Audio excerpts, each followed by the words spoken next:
ngasi fau luhonglakpadagi hatinaribani na tawrisibu khusa tara palibasi khusa manga phu yauti nong phadoka underwear sathawdaba numit sidi spring high wedon high ribani to kha paurap tawa khara saw sangba ubada aluga du 90 degree da high gut ningba pama phorap adubani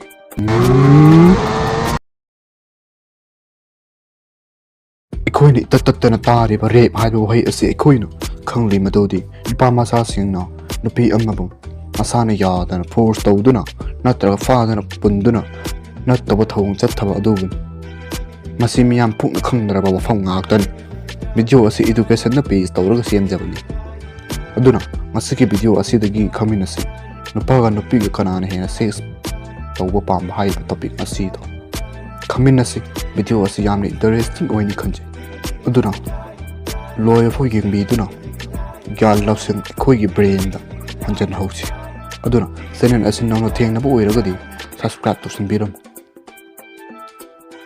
yam jakot pasar amada matai manau ani leirammi nupa adu tv da science fiction gi movie am yengduna leirammi noma nupi aduna mamanabi amaga wari sanaram ngasi fau luhonglakpadagi hatinaribani na tawrisibu khusa tara palibasi khusa manga phu yauti IBI wa si ta da mamana bi do lang ai asi pamba ka pok tra ba hai na hangu bi da so astan ge salwa ta hai na hekta lakhal lai wa si ta da mamana bi do padra ta mo khin ulam ai asi pambidra boy ya bidra boy nu si bidra boy intopira boy ai mathayam sai da as sigi mate manau asi da thuli problem asi atai da su tholui ani ngai dei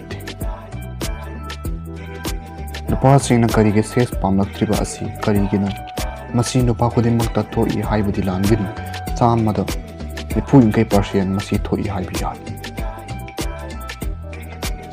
khoi aham de khamin nasi nupa ga nupiga kanana hena sex to pam haibasing amadi sex trap haiba asi na karina khamin nasi sex trap haiba asi akakna leiba po natte masi myoiba amagi brain do ngahek apama phawrakpa aibadi mi ammani haktunna ningba phawrakpa adugumba ithal amman haibani sex trap haibasi miyobada sex hormone haiba hormone makhan amayam masi hantarakpadagi haktunna ningba fawbi sang asi hanthari khudam moina anti depressant sing asi sujinnaba sex ki hormone asi hantarakpagi sang asi yam wang sex trap haiba asida hakan jangsilakpa asida chemical reaction khaktan natana atai atopa physiological fact mayam leir khudam oina masakha paurap tawa khara saw sangba ubada aluga du 90 degree da high gut ningba pama phorap adubani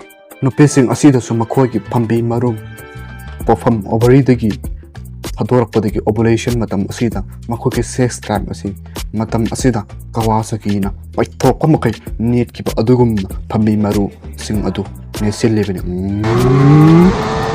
masigi tanja asidadi makhoi ki testosterone gi level asi fat mokhalak liban nupa singi oina de sahi trauma surak paswai sidani ha kami basi masagi phi mama mapa da swal lambaga ase masana sugalapin mama naga uraga maramoi haibi do ni do so under nong phadoka underwear sathawdaba numit ka sidi spring high wedon high ribani do sidi fajadre he hairaga ngai man moiba jaga da leitaba so yawdaba natte masi nupa masa singi maran natte masi nature ni nupa masa sing amade nupi masa sing asi masage sahi drama thoi trying to surapa swaisi daidi cs ki wakhan khan madi haukre haibase report kayan hairi nupa masa sing di sahi taraba su khagadi sada 10% le masturbation tawba haukre hairi sahi trying to drum the surapa swaisi daidi sada nupa masa yang khaidi sigum khutki jagoi asi participate tawsila I hairi adubu nupa masa sing di makhoi gi sahi trangai daidi ayambana asai gi khut gi jagoi edo saruk yasal I hairi peran he